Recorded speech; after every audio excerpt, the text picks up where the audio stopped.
Hello, this is Kim De Silva from Language of Relationships, and welcome to Spanish World Networks on Zingo TV channels 250 and 251. Please remember to download the Zingo TV app from the respective app stores on iOS and Android devices. While you download, make sure to rate and leave a comment. The app is free.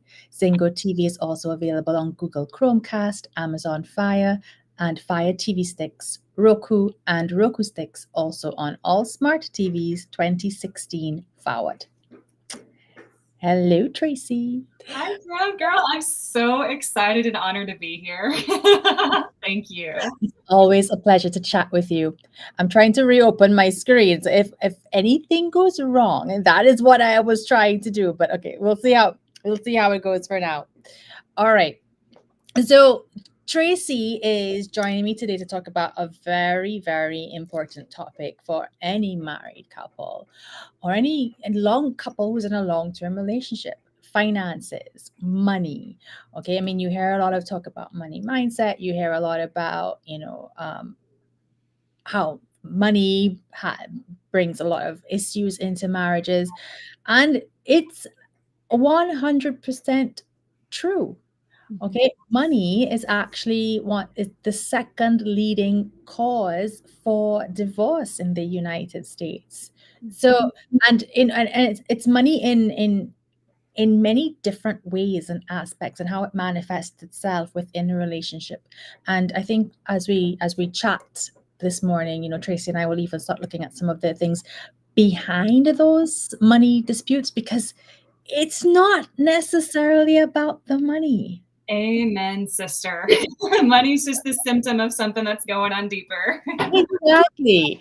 So, if this is where you are right now, you hate having those conversations about money.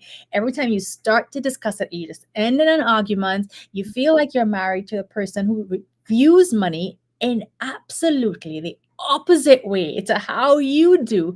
Well, you're in the right place. So, Tracy, I know we've been chatting a little bit already, but can you tell everybody, who you are, maybe a little bit where you're from, what your business is about, and then we'll dive right into everything else. It would be an honor. So hello, everybody. I'm so excited to be here. My name is Tracy Latona.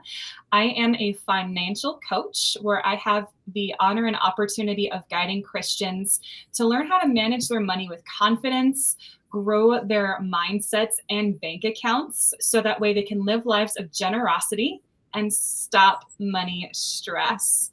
I live in southern Indiana, about 30 minutes outside of Louisville, Kentucky.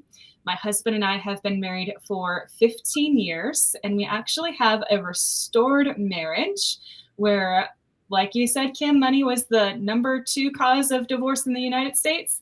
Money and communication were the big reason why my husband and I divorced, and now God brought us back together, and we've learned to do things differently with our finances and our relationship. Exactly. And I love your story, and we are definitely going to touch more on it as we get through our conversation this morning. Okay. So yes, you help couples navigate the financial challenges that they're bound to come across while they're married. And I know a big piece of why you do what you do, it's because of your own experiences. Yes. But I don't know if you'd like to share a little bit about, Yeah. Why? I mean, there's so many financial planners out there. It's like, but Tracy, what got you started on this journey? So it all started back in the day when. Right? So my husband and I got married really, really young. I was 19, he was 21, and we thought we were like super mature for our age. And maybe we were, but looking back, we were just a couple of dumb kids, right?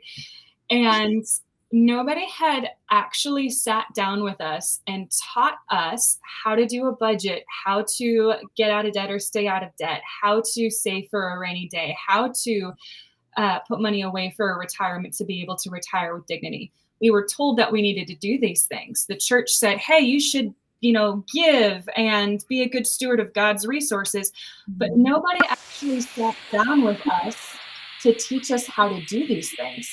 And I find that over and over and over again with my clients. So if you're watching this is you, like, raise your hand or say me or put a 1 in the chat box, because you're not alone. So it made total sense that when my husband and I got married so young, not knowing how to manage our finances, we made a lot of dumb decisions with our money. And a lot of those dumb decisions also came from money trauma from early on my end, for one, money trauma early on his end. And we also had completely different views of managing money. I'm a hardcore saver. He loves to enjoy and spend income in the moment. I used to have a scarcity mindset of like, I need to hang on to everything. He had an abundance mindset of like, it's going to be okay. Like, we can totally do this. And it caused us to clash. And a big part of our problem was not only didn't we know how to talk about finances, but we had our finances completely separate. Right. It was his and it was hers. And that's great if you're roommates. But in Genesis 3, God says the two become one.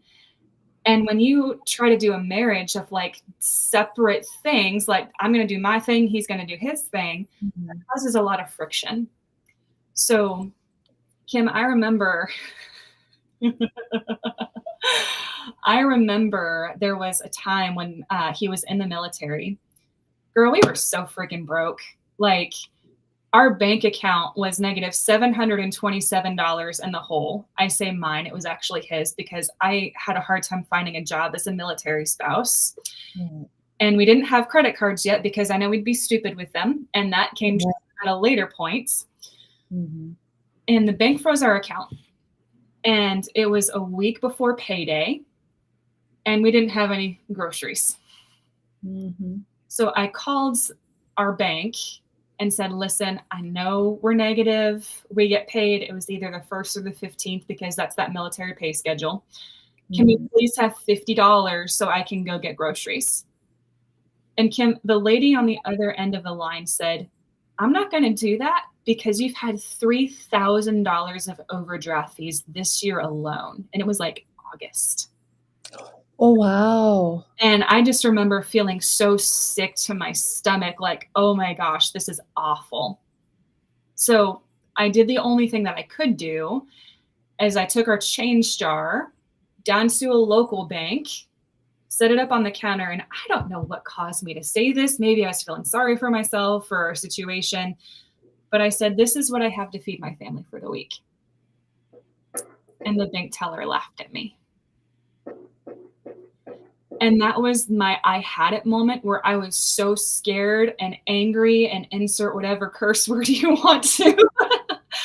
I just remember like my chest like squeezing and feeling hot and cold all over. And I remember saying, I never, ever want to be here ever again. I've had it. But I still didn't know how to change your situation.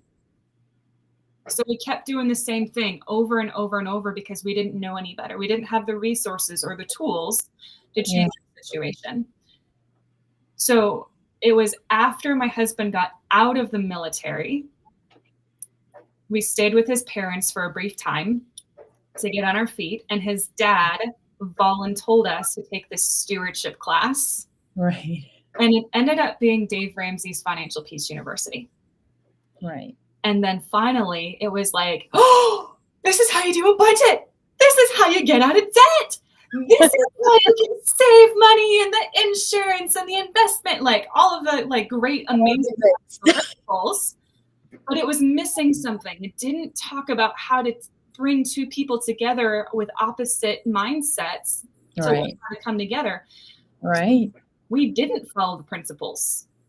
And our situation kept on the same cycle. And 7 years in, as I mentioned earlier, we got divorced. But it was during that time I learned to give my life to Jesus.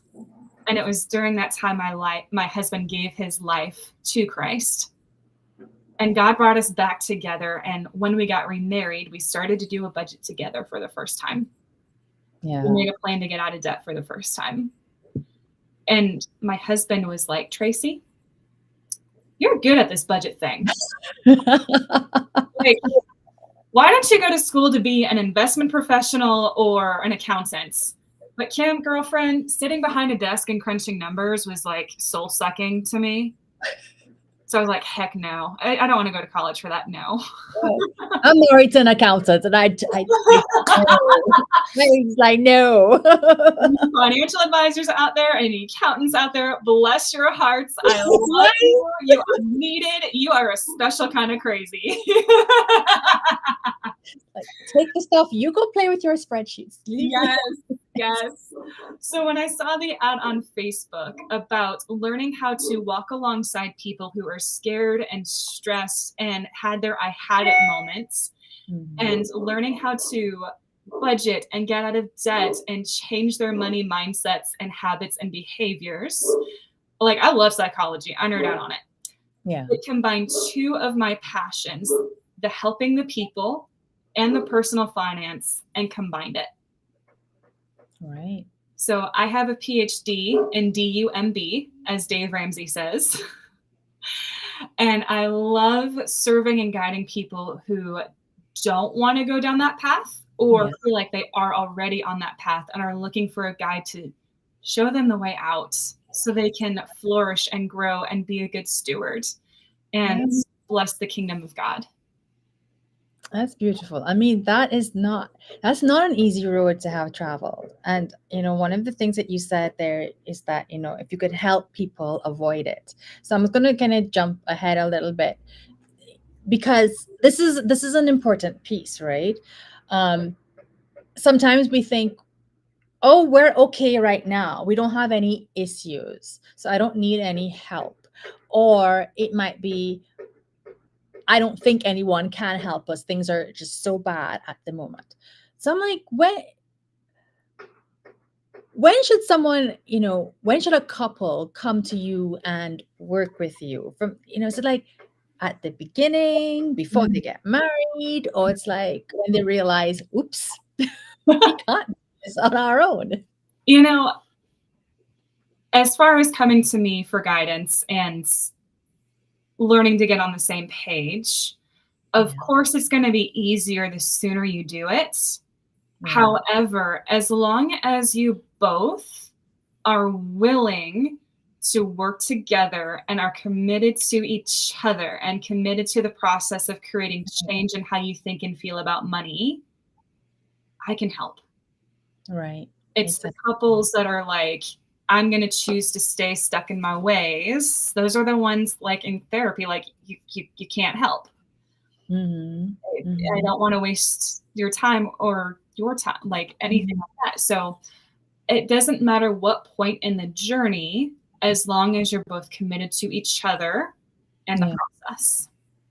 And that's, as I said, it's that commitment to each other. And I guess one of the things that I try to talk about often in terms of, foundations for healthy, thriving marriages, one of the ingredients in that is, a shared vision for your family. Yes.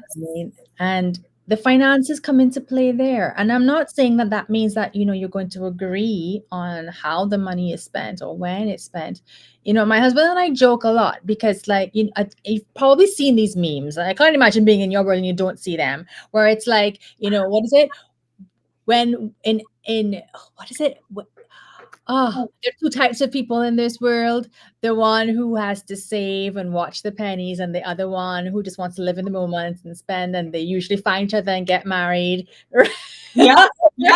Have you been like, yep, that's me.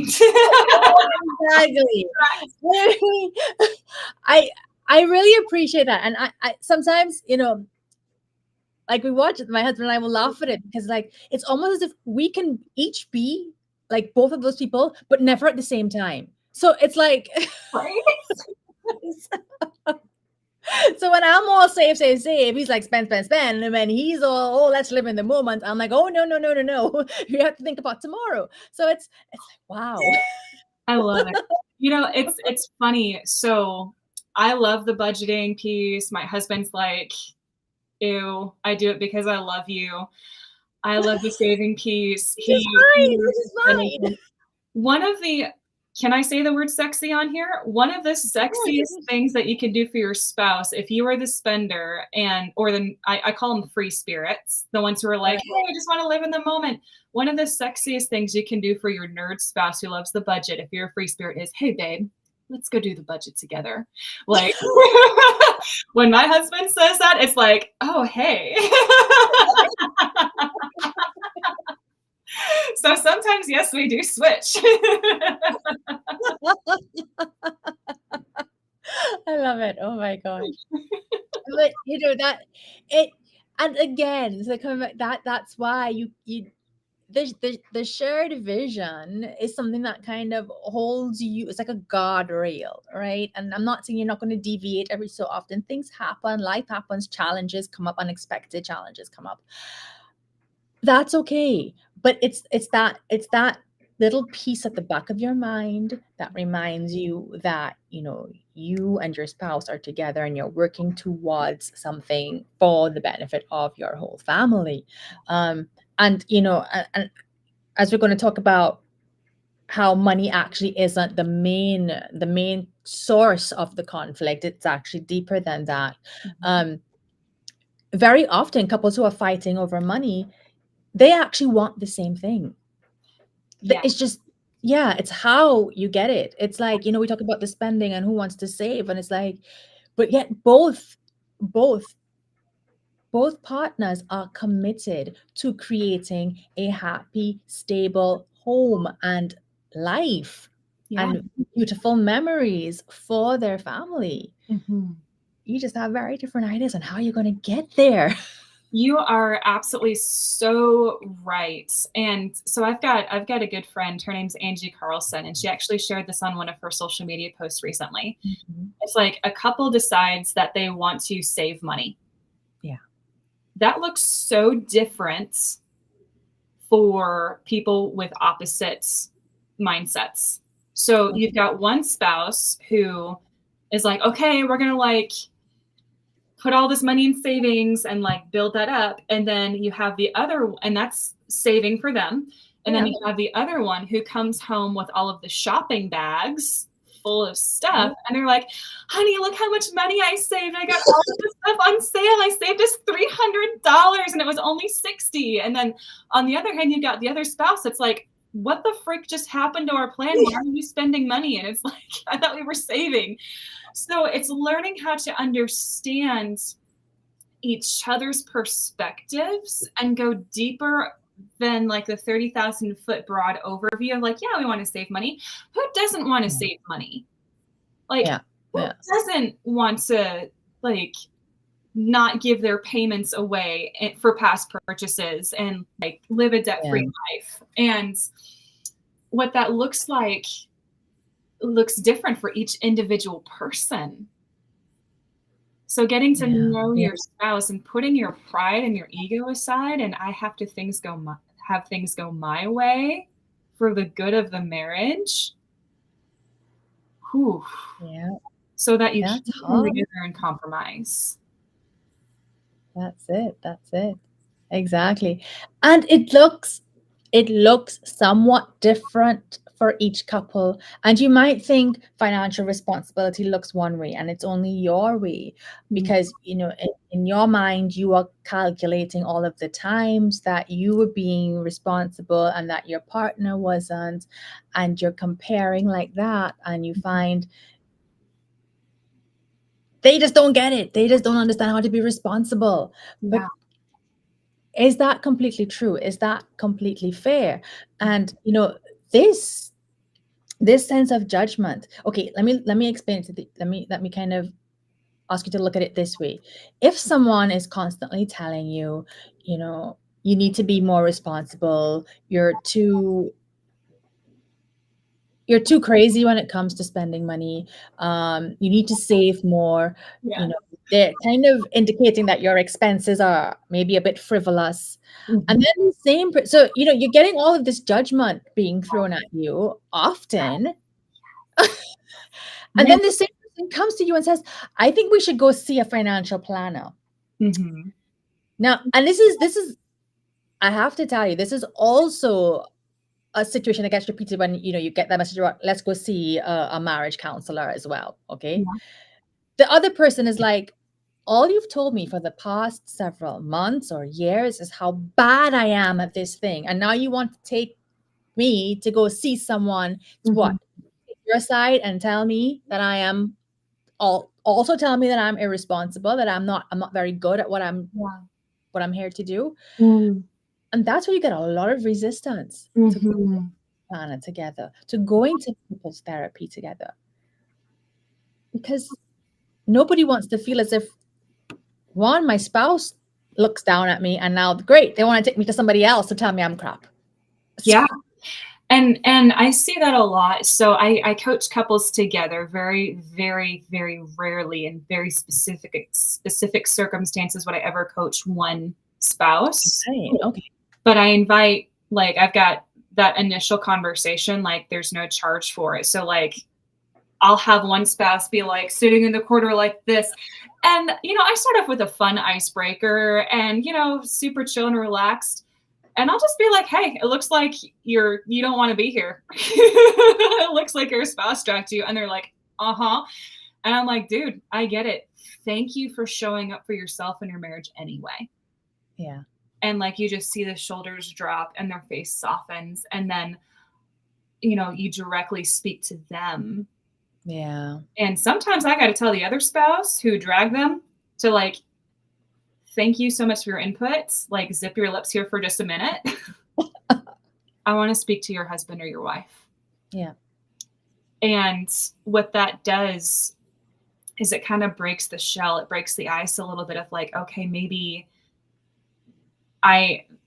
the controlling spouse has been approaching it the wrong way, because stuff comes out that has never come out before. And they'll often say, I didn't know you felt that way. I didn't know you thought that way. I had no idea that that's how you felt when I did X, Y, Z. Kind of like counseling, kind of like therapy, even though I'm not a therapist or a counselor. It kind of feels that way because part of bringing two spouses together to get on the same page is understanding where the hurt comes from.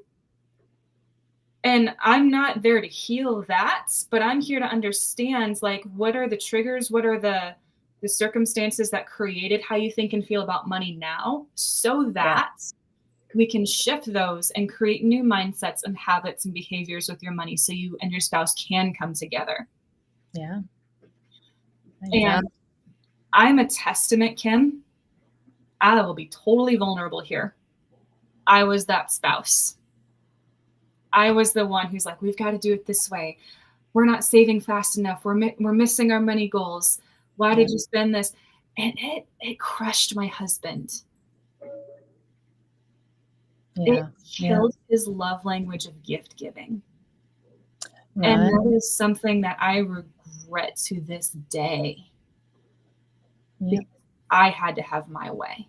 And by the grace of God, Jesus showed me my sin and broke me of that and redeemed me. And our marriage is so much different now. Right. Is that exactly? And that willingness to take responsibility for what was my role in this. Yes. And that's so very important in terms of, I'm actually jumping ahead to one of the things we're supposed to be wrapping up with, but it's that it's that part about, saving your marriage, redeeming your marriage. And but that, because so many people are so deep into despair over the breakdown of communication, over, and I mean, so finances are like it's such a trigger for getting into those shouting matches.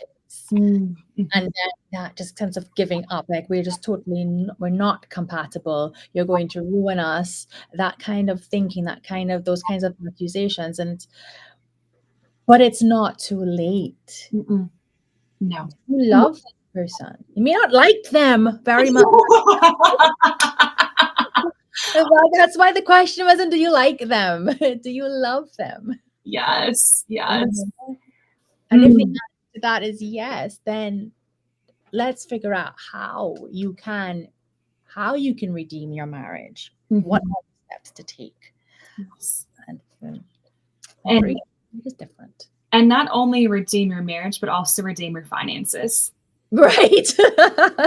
Because, I mean, let's be real here. I mean, 78% of Americans live paycheck to paycheck. And what that means is if they didn't receive a paycheck, they would have to borrow money, put it on a credit card, take out a loan, because they've got too much debt. They don't have enough in savings. Like, I'm trying to remember the statistics. It's like 60% of something. And please, somebody fact check me on this. I encourage you to. It's like 60% of Americans can't cover $1,000 emergency. Yeah. So when you focus on, and I've seen this happen so often, Kim, when I've got a couple that comes to me and they're like, it feels like the marriage is a mess. It feels like their finances are a mess. When we work on the finances, not only do we work on communication, not only do we work on learning how to trust the other spouse, but when you have that trust and that communication in your finances, that spreads out to trust and communication in the other areas of marriage as well. Yeah. And that takes your marriage on a deeper level, a deeper intimacy. It elevates it. And like, I've had clients who were newlyweds that were like, honey, I loved you before, but since we've started doing this and working together on our finances, I love you all the more, because like, I had no idea the trust and the communication piece, what it does for a marriage. Right, exactly. And this is part of, talking about the deeper issues. When there is that lack of trust, when there is that lack of effective communication, when there's that lack of respect and appreciation, those are all pieces that are feeding into those difficult money discussions. And that trust and respect, it's super important, because you really don't trust and respect your spouse to make responsible decisions about your finances. And that is, sometimes that's a little eye opener. Yeah. So I can hear the audience already in my mind saying, okay, so how do I start this whole process of like learning how to communicate with my spouse and learning how to trust my spouse with the finances? Like, you're talking about it, but like, what is the practical and tactical? Right, exactly. Okay, so now, yeah, we all get it. We all know what the problems are. How do we solve them? Yes. So the first thing is to go to your spouse. And Kim, you mentioned vision before. That's actually pillar 2 of my Steward and Grow method. So I'm so glad that you brought that up. Go to your spouse and be like, honey, I want to take you out on a date. Away from the kids, in a new environment, not in the kitchen where we have our money fights. Like, just go somewhere neutral and enjoy each other's company. And ask your spouse, hey, honey, what do you want for our future?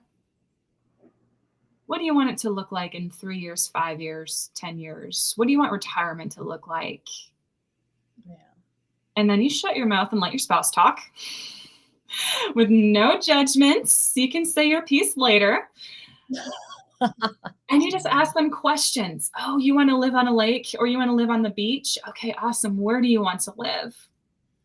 You say community is important. Okay, what does that look like to you? Like, do you want to get plugged into a church, clubs, organizations? Like, what does that look like? You want to spend time with the grandkids in retirement? Okay, cool, awesome. What does that look like? Do you want to go backpacking in Europe, or do you just want to like stay home and bake chocolate chip cookies with them? And then from there, You share yours because they're going to ask, hey, honey, what do you want for our future? And then you share what you want. Honey, I want to have a relationship with you that's like so close and safe and emotionally intimate and just where we feel like we've got each other's backs and we're a team. And I would love to go to Nintendo World with you and it opens in Orlando next year. And I want to go to, Japan with you. I want to be able to do all these things with you. And then you ask the question, okay, so how do we get there? How do we make this happen? What needs to change about what we're doing now so that we can do these things? So it starts with that vision piece. And then it comes down to working together as a team. And I encourage couples to join their bank accounts and work together on their finances. Because if you've got one couple doing one thing and the other couple doing the other thing, you can say that you're both trying to get out of debt. You can both say that you're trying to save. But when you combine everything, you have so much more power behind your goals. It's like a team of draft horses working in tandem to pull an extremely heavy load that they would be able to handle if they were like trying to go separate ways. So that also looks like sitting down together and doing a budget. And for those of you who think the word budget is a 4-letter cuss word, did I cut the nerve there, Kim? Like there's so much more behind it than just being like, oh, these are our bills. This is what we have left over. That's a spending plan. That's what Congress does. Don't be like Congress. But directly assigning a mission to every dollar so you know what it's going to do before the month begins. And that is going to stop the money stress. And when you track where your money goes every day, it takes like 5 minutes, guys. It's not like a 3-hour-long process. Right. And then, no, but that is the fair. That is a long, hard, challenging. Yeah. That is a fear. That is very much a fear. But when you actually start to do it, you realize that it's actually not. And when you know where your money's going instead of wondering where it went, when you know where your money is going instead of wondering where it went, and you see, yes, we were able to be under budget on this line item. Oh, we went over on this one, but you know what? We can correct it with this. And you do it together with your spouse. Like, that just feels amazing. That feels amazing. It does. And one of the things that I'm getting from what you're saying here is that, we think of budgets as a restraint, as something that actually limits us. But what I find I'm hearing from you is budgets are freeing. Yes. Because we don't have to take the time to make a decision every time. Should I spend money on this or not? That decision was already made. We don't have to stress about where the money is coming for something if we already talked about it. It's not reinventing the wheel every time. Exactly. And so like, I'm gonna go a little off script here. Husband and I went on a date yesterday. Wendy's has a Krabby Patty collaborative. So my husband and I both loved SpongeBob growing up as kids, and both of us were like, I wonder what a Krabby Patty tastes like. And I remember being a kid, like trying to figure it out and all that. And then all of a sudden, oh my goodness, it's here. Holy cow. So what did we do? We went to Wendy's yesterday and we dropped like $40 on some Krabby Patties. I kid you not. And then it was like, you know what? We could totally do this because we had a line item in our budget for $100 for dates. Oh, so we knew that we could do it, and we don't have to worry about how is this going to affect groceries or whether or not I can pay the bills later. Like, I know our household is still good. Yeah. So that is the power of being intentional with your money. Exactly. So no, budgets are not meant to cramp your style. They're actually meant to help you open it up. Plus, when you start making those budgets and you see places where, maybe you've been hemorrhaging cash that you don't need to, look at that. Yeah. I'm so glad you brought that up because I have a client couple that I'm working with. and they make pretty decent money. Yeah. The husband's a therapist. I'm sorry, the wife is a therapist. The husband's a worship leader. And they just, like, money is such a scary topic for the wife because of past money trauma, even as a therapist. Yeah. That they didn't talk about it. And it was more of like a parent-child relationship of like, honey, can I please like go grab some gas? Can I take my adult son out to lunch? Can I do this? And that didn't feel good for the husband because the husband always wants to say yes to the wife. Yeah. Like the husband's provider, like, of course he wants to be able to provide and give his wife good things, right? Mm-hmm. And they just kept going farther and farther and farther into debt. And they tried all of the different tools, all of the different things. Like, he has the brain of an accountant. He's great at budgets. Right. But it wasn't until they decided to work together on their finances and do a budget together on the second session after that first budget, they came to me and said, we found $1,000 leak in our finances. Because not only are we investing in your coaching, but we also started paying this massive bill that we hadn't been paying, and we haven't even missed the money.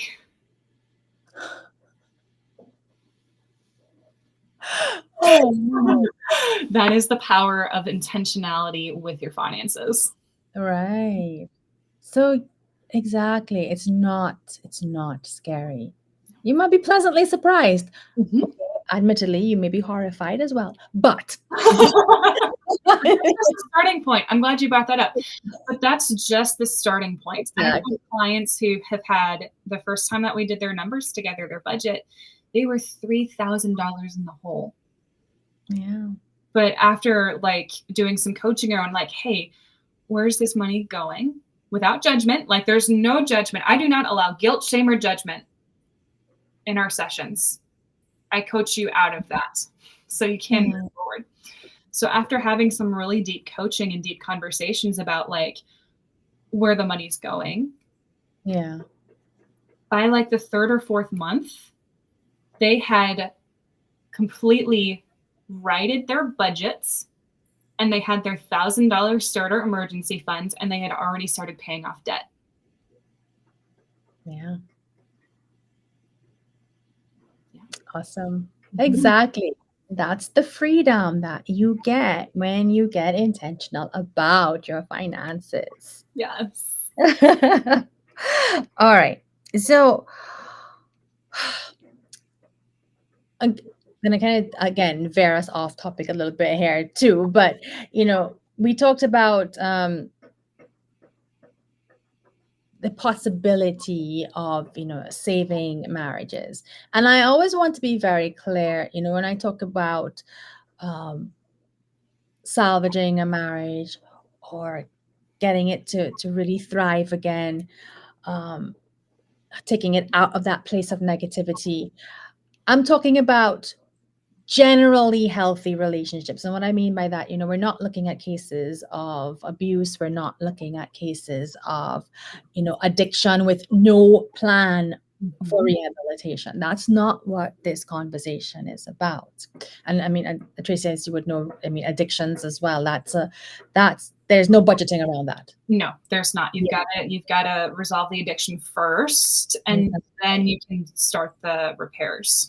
Exactly. So no, if that is what you are going through, then no, this is not, we're not encouraging you to just work your way through it. Okay. You need to get help from somebody who can address those situations and make sure that you're safe. So let's take that out of the equation and let's talk about, where it's this idea of we're just incompatible. There's no trust, there's no respect, there's no communication. And, things are going to be easier and better for me if I exit this relationship and divorce gets put on the table. Okay, fine. Divorce is not cheap. No. So, right. So, we're having this financial discussion, and I think that sometimes, and I have spoken to couples in the past where what saved their marriage is that they were too broke. to get divorced.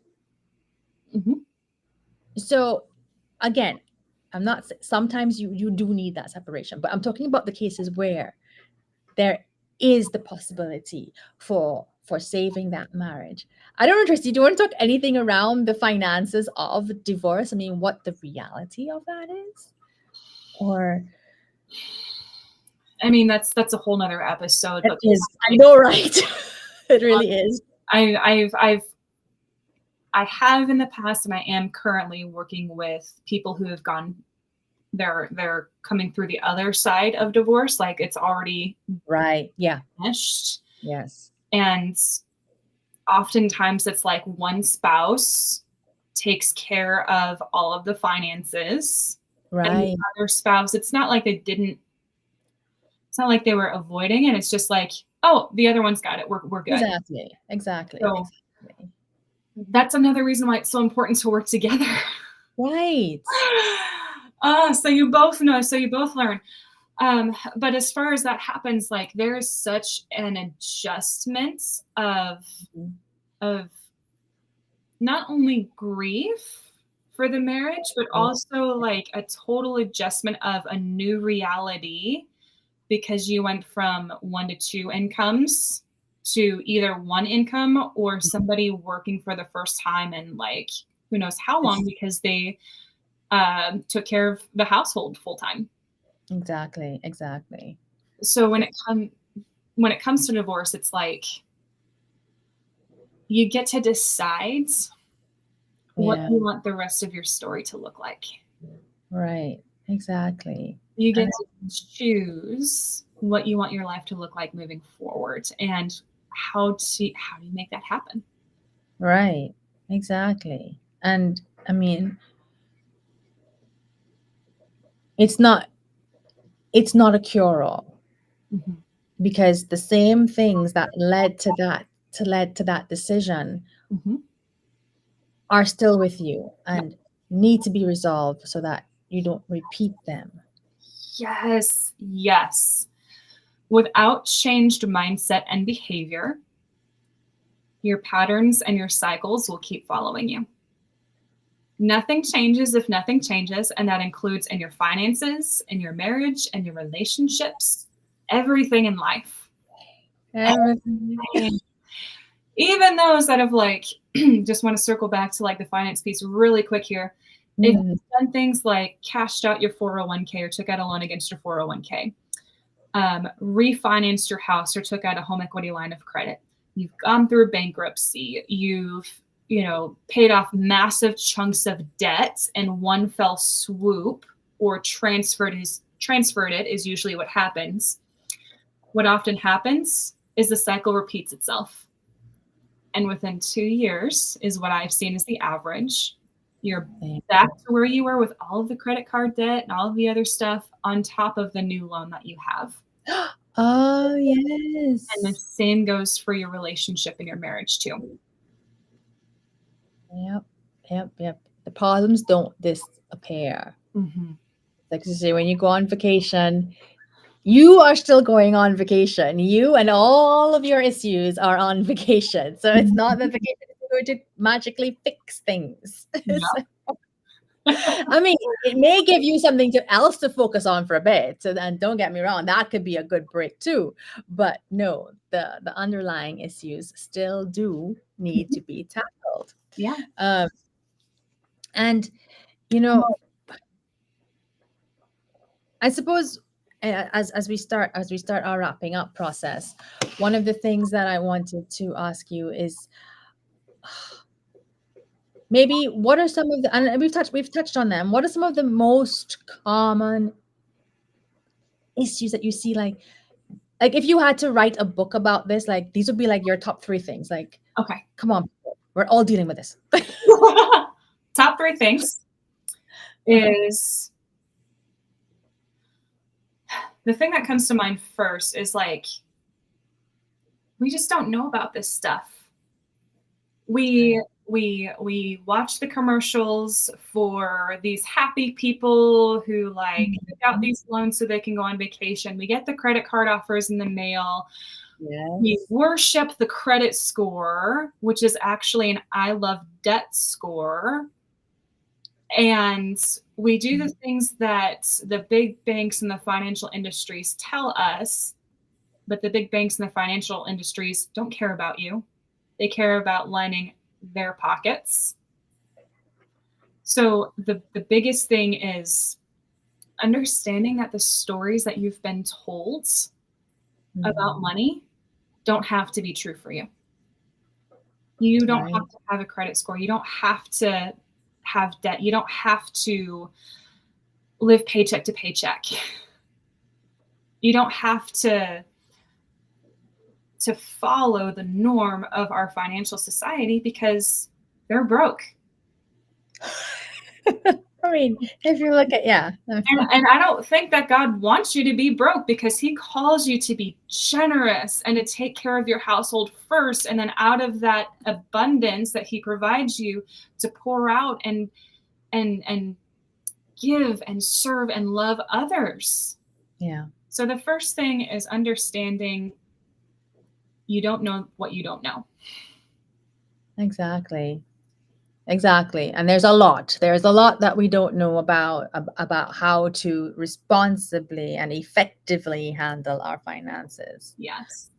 The second thing is that whole intentionality piece, Right. the budget. Like, the budget is not the end all be all, because, I mean, girl, I'm a financial coach. I do this stuff for a living. I nerd out on it.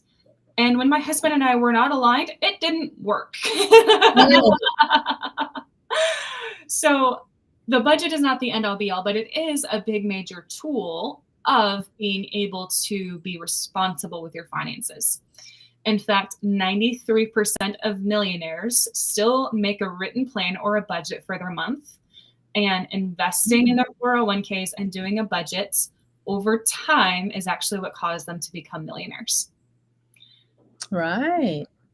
And then the third thing is, all right, y'all,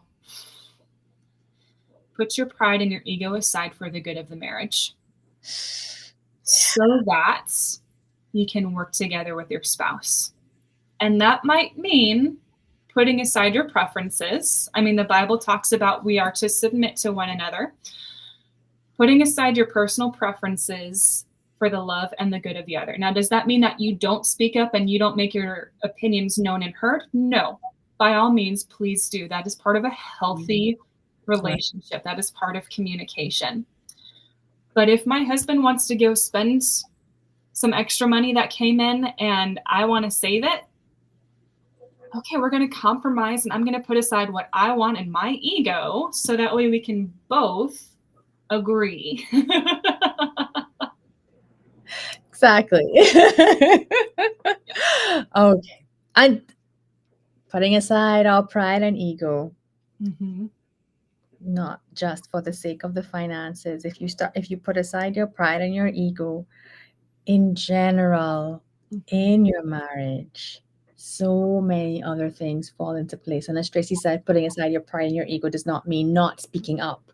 Yes. It does not mean, just accepting whatever your spouse is giving out. No, that's not what that means. Yeah. But yeah, me acknowledging your way is not the only way.